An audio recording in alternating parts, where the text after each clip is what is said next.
আমার বড় আপুর নাম ফরিদা। আপুই মূলত বাসার সব কাজ সামলায়, রান্নাবান্না থেকে কাপড় কাচা পর্যন্ত। মা বাবার কাছে ও যেন এক ধরনের ভরসার জায়গা। সেদিন দুপুরে সবাই ঘরের ভেতর ব্যস্ত ছিল। আমি একা ছাদে উঠে নিজের মতো কিছু একটা করছিলাম, এমন কিছু যা কাউকে দেখাতে চাইনি। মনে হচ্ছিল এই জগতে শুধু আমিই আছি। হঠাৎ ঘুরে দেখি ফরিদা আপু চুপচাপ দাঁড়িয়ে আমার দিকে তাকিয়ে আছে। তার চোখ দুটোতে অদ্ভুত এক ধরনের দৃষ্টি, যেন সব বুঝে ফেলেছে অথচ কিছু বলছে না। আমার বুক ধরফর করতে লাগল। মাথা নিচু করে দৌড়ে নেমে গেলাম নিচে। সারাদিন মনে হচ্ছিল আপু হয়তো বাবা মাকে বলে দেবে, কিন্তু রাতে খাবার টেবিলে বসার সময় দেখি আপু আমার দিকে তাকিয়ে মুচকি মুচকি হাসছে। সেই হাসিটা ছিল একেবারে অন্যরকম। মনে হচ্ছিল ওই হাসির ভেতরেই লুকিয়ে আছে হাজারো কথা, যা আমি বুঝতে পারছি, আবার না ও পারছি। রাতটা আমি ঘুমোতে পারিনি। বারবার মনে হচ্ছিল আপুর সেই দৃষ্টিটা আর মুচকি হাসিটা। এর মানে কি? স্রেফ সাধারণ ভাই বোনের মতো, নাকি এর ভেতরে লুকিয়ে আছে কিছু ভিন্ন রকম অনুভূতি? সেই রাতের পর থেকেই আমার ভেতরে এক ধরনের অদ্ভুত অস্থিরতা তৈরি হল। সারাদিন আমি আপুর সামনে গিয়ে দাঁড়ালেই বুক কেঁপে উঠত। মনে হতো আপু কি আমাকে নিয়ে কিছু ভাবছে, নাকি আমিই বাড়াবাড়ি কল্পনা করছি। একদিন দুপুরে বাসায় কেউ ছিল না। মা বাজারে, বাবা অফিসে, ছোট ভাই বোন স্কুলে। আমি ঘরে বই নিয়ে বসেছিলাম, কিন্তু মন একদম পড়ায় ছিল না। হঠাৎ দরজার কাছে নরম শব্দ হল। তাকিয়ে দেখি ফরিদা আপু। সে কিছু না বলে ভেতরে এসে চুপচাপ আমার পাশে বসল। বাতাসে রান্নাঘরের গন্ধ, কিন্তু তার শরীর থেকে অন্যরকম এক মিষ্টি গন্ধ ভেসে আসছিল। আমি বইয়ের পাতায় চোখ রাখার চেষ্টা করছিলাম, অথচ মন পুরোপুরি আপুর উপস্থিতিতে ডুবে যাচ্ছিল। আপু আসতে বলল, তুই সারাদিন এত চুপচাপ থাকিস কেন? তার চোখ দুটো আমার দিকে স্থির হয়েছিল। আমি উত্তর দিতে পারছিলাম না। বুকের ভেতর শব্দ হচ্ছিল যেন ঢোল বাজছে। আমি বললাম, না, তেমন কিছু না আপুগু। আপু হেসে উঠল। সেই হাসিটা ছিল মায়ামাখা, কিন্তু ভেতরে যেন অন্য কিছু লুকানো। ধীরে ধীরে তার হাত আমার বইয়ের উপর এসে পড়ল। আমি অবাক হয়ে তাকিয়ে রইলাম। আপু যেন বুঝতে পারছিল আমার ভেতরের কাঁপুনি। সে আরেকটু কাছে এগিয়ে এলো। আমাকে ভয় পাস না, আমি তোকে কিছু বলবো না। যা দেখেছি তার কণ্ঠে এক ধরনের ফিসফিসানি, যেন শুধুই আমার কানে পৌঁছায়। আমি হঠাৎ অনুভব করলাম আমাদের মাঝে এক অদৃশ্য স্রোত বইছে। কিছুক্ষণ নীরবতা, কেবল আমাদের দুজনের নিঃশ্বাসের শব্দ মিলেমিশে যাচ্ছিল। আমি ধীরে ধীরে চোখ তুললাম, আপুর চোখের সঙ্গে চোখ মিলল। সেই চোখে এক ধরনের গভীরতা, যা আমাকে টেনে নিচ্ছিল অচেনা এক জগতে। আপু মুচকি হেসে বলল, তুই ভাবিস আমি কিছু জানি না? সবই বুঝি। আমি আর নিজেকে সামলাতে পারছিলাম না। সেই মুহূর্তে মনে হচ্ছিল আমরা আর শুধু ভাই বোন নই, এর চেয়ে ভিন্ন, আরও গভীর কোনো সম্পর্কের দিকে এগিয়ে যাচ্ছি। তারপর আপুর হাত আমার হাতটা শক্ত করে চেপে ধরল। আমার শরীর কেঁপে উঠল। বুকের ভেতর জমে থাকা অস্থিরতা হঠাৎ যেন ঝড় হয়ে বেরিয়ে এল। সেদিন দুপুরটা আমাদের জীবনের প্রথম রোমাঞ্চকর মুহূর্ত হয়ে রইল, যেখানে আর কোনো শব্দ ছিল না, ছিল শুধু চোখের ভাষা, নিঃশ্বাসের ভেতর মিশে যাওয়া কাঁপুনি, আর এক ধরনের নিষিদ্ধ আবেগ। সেদিন দুপুরে হাত ধরার পর থেকে আমার ভেতরে এক অজানা উত্তেজনা তৈরি হয়েছিল। মনে হচ্ছিল পৃথিবীটা যেন একেবারে নতুন হয়ে গেছে। কিন্তু সেই মুহূর্তটা হঠাৎ করেই শেষ হয়ে গেল। মা বাজার থেকে ফিরে আসায় আপু দ্রুত উঠে দাঁড়িয়ে স্বাভাবিক ভঙ্গিতে কাজকর্মে ব্যস্ত হয়ে গেল। আমি স্তব্ধ হয়ে বসে রইলাম, বুকের ভেতর ঢেউয়ের মতো কাঁপুনি থামছিল না। সেই দিনটার পর থেকে আমাদের মধ্যে এক অদ্ভুত পরিবর্তন এলো। আগে আপু আমাকে ছোট ভাই হিসেবে দেখত, কিন্তু এখন তার দৃষ্টির ভেতর লুকিয়ে থাকত অন্য কিছু। যখনই আমি পড়ার টেবিলে বসি, আপু অকারণে এসে পাশে দাঁড়িয়ে থাকে। রান্নাঘরে গেলে দেখতাম সে ইচ্ছে করেই কথা বলে আমাকে কাছে টেনে নিচ্ছে। একদিন বিকেলে সবাই উঠোনে গল্প করছিল, আর আমি ছাদের রেলিংয়ে হেলান দিয়ে বসেছিলাম। হঠাৎ টের পেলাম পেছন থেকে আপু এসে দাঁড়িয়েছে।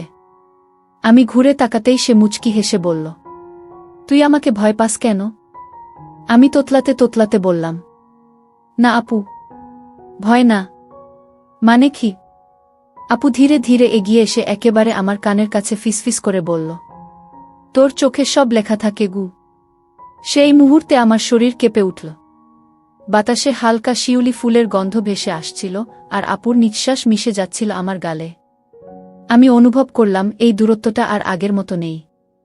আমরা দুজনেই দীর্ঘ সময় চুপচাপ দাঁড়িয়ে রইলাম। কোনো কথা ছিল না, শুধু দুজনের চোখে এক অদৃশ্য টান। এরপর থেকে ছোট ছোট ঘটনাগুলো আমাদের কাছে রোমাঞ্চকর হয়ে উঠতে লাগল। একদিন বিদ্যুৎ চলে গেলে ঘর অন্ধকার হয়ে যায়। আমি টেবিল থেকে টর্চ নিতে যাচ্ছিলাম, হঠাৎ আপু আমার হাত ধরে ফেলল। তার হাতের উষ্ণতা শরীরের ভেতর দিয়ে ছড়িয়ে পড়ল। অন্ধকারে শুধু তার চোখের ঝিলিক টের পাচ্ছিলাম। আরেকদিন বৃষ্টির দিনে ছাদে দাঁড়িয়েছিলাম আমি। হঠাৎ দেখি আপু ভিজে কাপড় শুকাতে এসেছে। ওর ভেজা চুল থেকে ফোঁটা ফোঁটা পানি ঝরছিল। আমি মুগ্ধ হয়ে তাকিয়ে রইলাম। আপু তাকাতেই চোখাচোখি হলো, আর দুজনেই অকারণে হেসে উঠলাম। আমার মনে হচ্ছিল আমাদের ভেতরে এক অচেনা সম্পর্ক তৈরি হচ্ছে, যা ভাষায় বোঝানো যায় না। ভাইবোন হিসেবে আমাদের বন্ধন ছিল, কিন্তু এখন সেটা ধীরে ধীরে এক অদৃশ্য সীমা অতিক্রম করছে। এক রাতে সবাই ঘুমিয়ে পড়ার পর আমি বারান্দায় বসেছিলাম। হঠাৎ দরজার শব্দ হলো। দেখি ফরিদা আপু। সে চুপচাপ এসে আমার পাশে বসল। তার চোখ দুটোতে অদ্ভুত শান্তি, কিন্তু ভেতরে যেন আগুন জ্বলছে।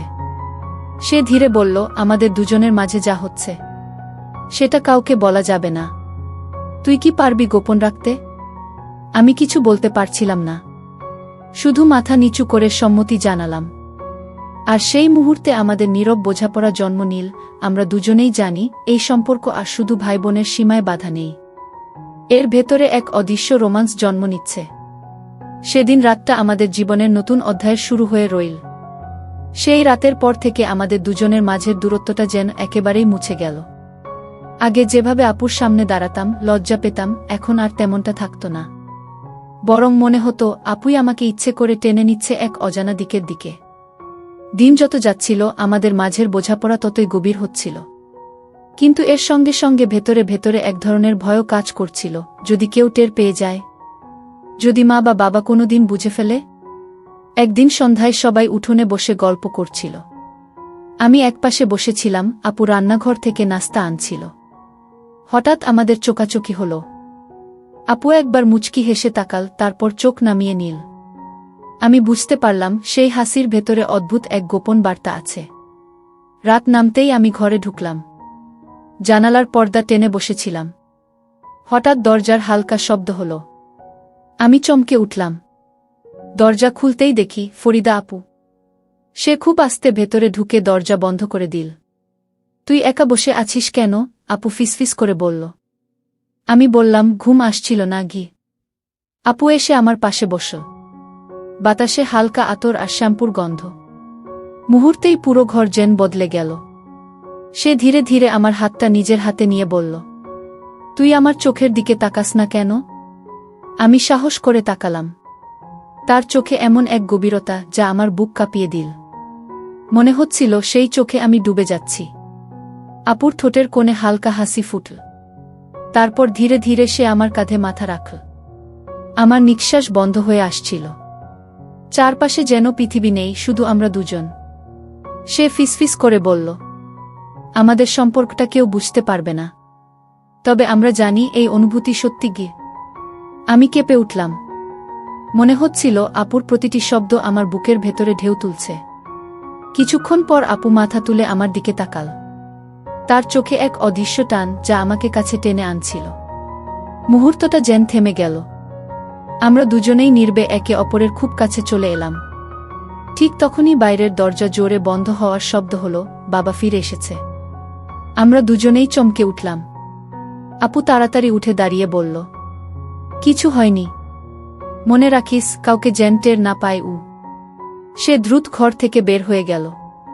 আমি একা বসে রইলাম, বুক ধরফর করছে। মনে হচ্ছিল আমরা যে পথে এগোচ্ছি সেটা আর থামানো যাবে না। কিন্তু সেই পথ ভয়ঙ্করও বটে। সেই রাতটা আমার জীবনের সবচেয়ে অস্থির রাত ছিল। আমি বুঝে গেলাম আমাদের সম্পর্ক আর ভাইবোনের সীমায় নেই। এটা আস্তে আস্তে রোমান্টিক বাঁধনে জড়িয়ে যাচ্ছে। আর সেই বাঁধন যতই লুকানো থাকুক, একদিন না একদিন আমাদের পুরোপুরি গ্রাস করবে। বাবার হঠাৎ দরজার শব্দে সেদিন রাতটা শেষ হয়ে গেলেও আমাদের ভেতরের আগুন একেবারেই নিভল না।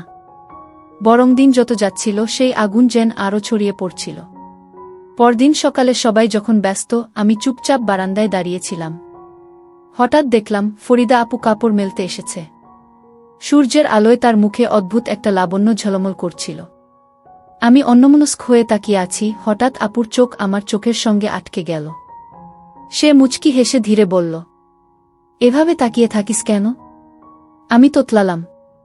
না মানে কিছু না গি। আপু কাছে এসে বলল, তোর চোখ সব বলে দেয়, লুকানোর চেষ্টা করিস না গি। সেই মুহূর্তে আমি অনুভব করলাম আমাদের মাঝে আর কোনো দেয়াল নেই। সেদিন দুপুরে সবাই ঘুমাচ্ছিল। গরম হাওয়া বইছিল, চারপাশ নিস্তব্ধ। আমি পড়ার টেবিলে বসে থাকার ভান করছিলাম, অথচ বুকের ভেতর শুধু আপুর চিন্তাই ঘুরছিল। হঠাৎ দরজার কপাট হালকা কোকিয়ে উঠল। আমি ঘুরে দেখি, আবারও ফরিদা আপু। সে আস্তে দরজা বন্ধ করে ভেতরে ঢুকল। চোখে মুখে কেমন এক রহস্যময় ভঙ্গি। পড়াশোনা বাদ দে, আমার সঙ্গে চল। আমি অবাক হয়ে তাকালাম। কোথায়? ছাদে। আমি কিছু না বলে উঠে দাঁড়ালাম। আমরা দুজন নিঃশব্দে সিঁড়ি ভেঙে ছাদে উঠলাম। চারপাশে কেবল রোদের আলো আর হালকা বাতাস। আপু এসে রেলিংয়ের পাশে দাঁড়াল। বাতাসে তার চুল উড়ছিল। আমি মুগ্ধ হয়ে তাকিয়েছিলাম। হঠাৎ আপু ফিরে আমার দিকে তাকাল। সেই দৃষ্টিতে যেন অদৃশ্য এক টান ছিল। সে আস্তে এগিয়ে এসে আমার হাতটা নিজের হাতে নিল। আমার শরীর কেঁপে উঠল। ভয় পাস না, আমি তোর গু। এই শব্দগুলো আমার বুকের ভেতরে ঝড় তুলল। আমি চুপ করে দাঁড়িয়ে রইলাম, শুধু অনুভব করলাম আমাদের দুজনের নিঃশ্বাস এক হয়ে যাচ্ছে। হঠাৎ আপু আরও কাছে এসে ফিসফিস করে বলল, আমাদের এই গোপন সম্পর্ক কেউ যেন বুঝতে না পারে। কিন্তু মনে রাখিস, এই অনুভূতি কখনো মিথ্যে নয়। তার চোখের ভেতর এত গভীর টান ছিল যে আমি আর তাকাতে পারছিলাম না। মাথা নিচু করতেই আপু আমার কাঁধে আলতো হাত রাখল। সেই ছোঁয়া আমাকে কাঁপিয়ে দিব। আমরা যখন ছাদে দাঁড়িয়ে, ঠিক তখনই হঠাৎ নিচ থেকে মায়ের ডাক ভেসে এল, ফরিদা, কোথায় গেলি? আমরা দুজনই চমকে উঠলাম। আপু দ্রুত আমার হাত ছাড়ল, চোখের ইশারায় বল, কিছু বলিস না গি। তারপর সিঁড়ি দিয়ে নেমে গেল, যেন কিছুই হয়নি। আমি একা দাঁড়িয়ে থাকলাম ছাদের রেলিং ধরে। বুকের ভেতর ধুকপুকানি থামছিল না। মনে হচ্ছিল আমরা যতই গোপন রাখতে চাই, এই সম্পর্কটা ধীরে ধীরে এমন জায়গায় যাচ্ছে যেখান থেকে আর ফেরা যাব। সেদিন রাতে আমি আবার বারান্দায় বসেছিলাম। হঠাৎ পেছনে হালকা শব্দ হলো। ঘুরে দেখি ফরিদা আপু দাঁড়িয়ে আছে। সে আস্তে এসে বলল, আজ সারাদিন তোকে না দেখে থাকতে পারলাম না গি। আমার বুকের ভেতর কেমন করে উঠল। আপু কাছে এসে বলল, প্রতিশ্রুতি দে, তুই কখনো আমাকে ছাড়বি না গি। আমি এক মুহূর্তও দেরি করিনি। মাথা নাড়িয়ে বললাম, কখনো না গি। আপুর চোখ ঝিলমিল করে উঠল। সে আস্তে আমার হাতের আঙুলগুলো জড়িয়ে ধরল। সেই মুহূর্তে মনে হচ্ছিল আমরা পৃথিবীর সব নিয়ম ভেঙে এক অজানা জগতে ঢুকে পড়েছি। আর সেদিন রাতেই আমাদের সম্পর্কটা শুধু রোমাঞ্চ নয়, গভীর আবেগের বাঁধনে বেঁধে গেল। সেদিন রাতের প্রতিশ্রুতির পর থেকে আমাদের ভেতরে এক অদ্ভুত শান্তি নেমে এলো। মনে হচ্ছিল আমরা দুজনেই বুঝে গেছি, এ পথ থেকে আর ফেরার কোনো উপায় নেই। কিন্তু সেই শান্তির আড়ালে লুকিয়েছিল ভয়। ভয়, যদি কেউ টের পেয়ে যায়। পরদিন সকালে আমি পড়ার ভান করে টেবিলে বসেছিলাম। বইয়ের পাতায় চোখ রাখলেও মন ছিল একেবারে অস্থির। বারবার মনে হচ্ছিল, গত রাতের প্রতিশ্রুতিটা কি সত্যিই রাখা সম্ভব? ঠিক তখনই দরজার পাশে হালকা শব্দ হলো। আমি তাকিয়ে দেখি ফরিদা আপু। সে হেসে ভেতরে ঢুকল, হাতে এক কাপ চা আমার টেবিলে রেখে বলল, পড়াশোনায় মন নেই তাই না? আমি অবাক হয়ে তাকালাম। আপুর চোখ দুটো যেন আমার মনের ভেতরটা পড়ে ফেলছে। তুই আমার চোখ থেকে কিছু লুকাতে পারবি না ঘে। তারপর সে চুপচাপ আমার পাশে বসে পড়ল। চায়ের কাপ থেকে ধোঁয়া উঠছিল, আর তার হাত আলতোভাবে আমার হাত ছুঁয়ে গেল। সেই ছোঁয়া আমাকে পুরো শরীর কাঁপিয়ে দিল। সেদিন দুপুরে মা বাবা ঘুমাচ্ছিলেন। ছোটরা স্কুল থেকে ফিরেছে, খেলতে গেছে উঠোনে। বাড়ি জুড়ে এক ধরনের নিস্তব্ধতা। আমি বারান্দায় দাঁড়িয়েছিলাম, হঠাৎ আপু এসে পাশে দাঁড়াল। তার কাঁধ আমার কাঁধে ছুঁয়ে গেল। বুকের ভেতর ধকধকানি শুরু হলো। সে ধীরে ধীরে বলল, তোকে ছাড়া আমার এখন এক মুহূর্ত ভালো লাগে না। আমি কিছু বলতে পারছিলাম না, শুধু তার দিকে তাকিয়ে রইলাম। হঠাৎ আপু আমার হাত ধরে টেনে ভেতরের ঘরে নিয়ে গেল। দরজা ভেজিয়ে দিয়ে বলল, এখানে কেউ আসবে না। আমার বুক ধড়ফড় করছিল। আপু সামনে দাঁড়িয়ে চোখের দিকে তাকাল। তার দৃষ্টিতে অদৃশ্য আগুন।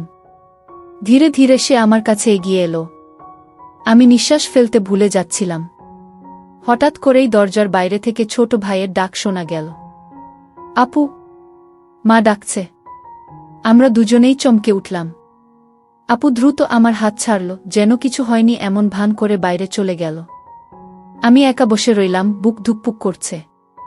মনে হচ্ছিল আমরা ধরা পড়ে যাচ্ছিলাম অল্পের জন্যই। সেদিন রাতে আমি বারান্দায় বসে আকাশের দিকে তাকিয়েছিলাম।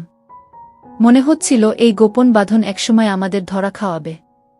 কিন্তু ভেতরের টান এত প্রবল যে দূরে সরে যাওয়া অসম্ভব। ঠিক তখনই পেছনে হালকা শব্দ হল। ঘুরে দেখি, আবার ফরিদা আপু। সে আস্তে এসে আমার পাশে বসল, তারপর বলল, আজকে খুব ভয় পেয়েছিলাম। যদি সত্যি কেউ টের পেত। আমি চুপ করে রইলাম। কিছু বলার ভাষা ছিল না। আপু ধীরে ধীরে আমার হাত ধরল। যাই হোক না কেন, আমি তোর কাছ থেকে দূরে যেতে পারব না গে। তার চোখে জল চিকচিক করছিল। আমি অবাক হয়ে তাকালাম। জীবনে প্রথমবার দেখলাম আপু এতটা ভেঙে পড়েছে। আমি আস্তে বললাম, আমিও না গে। আমাদের দুজনের আঙুল শক্ত করে জড়িয়ে রইল। চারপাশে অন্ধকার, নিস্তব্ধতা, শুধু আমাদের নিঃশ্বাসের শব্দ। মনে হচ্ছিল এই নীরব রাতই আমাদের সাক্ষী হয়ে থাকবে। কিন্তু যতই প্রতিশ্রুতি দিই, মনের ভেতরে ভয়টা যেন আরও বেড়ে যাচ্ছিল। আমরা দুজনেই বুঝতে পারছিলাম এই সম্পর্ক সাধারণ নয়। এটা যদি কখনো ফাঁস হয়ে যায়, পুরো পরিবার ভেঙে যাবে। তবুও আমাদের পা যেন থামছিল না। আমরা যতটা চাচ্ছিলাম দূরে থাকতে, ঠিক ততটাই কাছে টেনে আনছিল ভাগ্য। সেই রাতে আমি ঘুমোতে পারিনি। জানালা দিয়ে তাকিয়েছিলাম আকাশের দিকে, আর মনে হচ্ছিল এ সম্পর্কটা এখন শুধু রোমাঞ্চ নয়, এটা আমাদের দুজনের জীবন বদলে দেওয়ার মতো কিছু হয়ে উঠছে। সেই রাতে বারান্দায় বসে থাকা অবস্থাতেই ফরিদা আপু আমার হাত ধরেছিল শক্ত করে। আমরা দুজনেই জানতাম এই অনুভূতি লুকানো যাবে না, আবার প্রকাশও করা যাবে না। আপু আস্তে বলল, আমরা একে অপরের কাছে সবকিছু হয়ে গেছি। তুই আমার ছোট ভাই হয়েও আমার জীবনের সবচেয়ে কাছের মানুষ। আমি চোখ নামিয়ে ফেললাম। বুকের ভেতরে ঢেউ উঠছিল।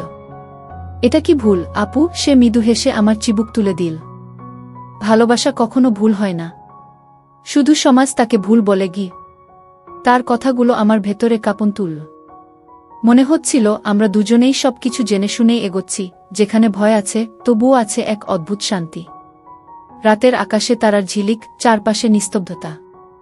আমরা দুজনেই বসে রইলাম, চোখে চোখ রেখে। কোনো শব্দ ছিল না, শুধু মনের গভীর থেকে উঠে আসা স্বীকারোক্তি। আমরা আর শুধু ভাই বোন নই, আমরা একে অপরের অপ্রকাশিত ভালোবাসা। সেদিন রাতেই আমাদের গল্পের শেষ হল। কিন্তু সেই শেষ মানে সমাপ্তি নয়, বরং এক নতুন যাত্রার শুরু, যেখানে সমাজ আমাদের বুঝবে না, কিন্তু আমরা জানি আমাদের হৃদয় একে অপরের জন্যই ধুকপুক করে।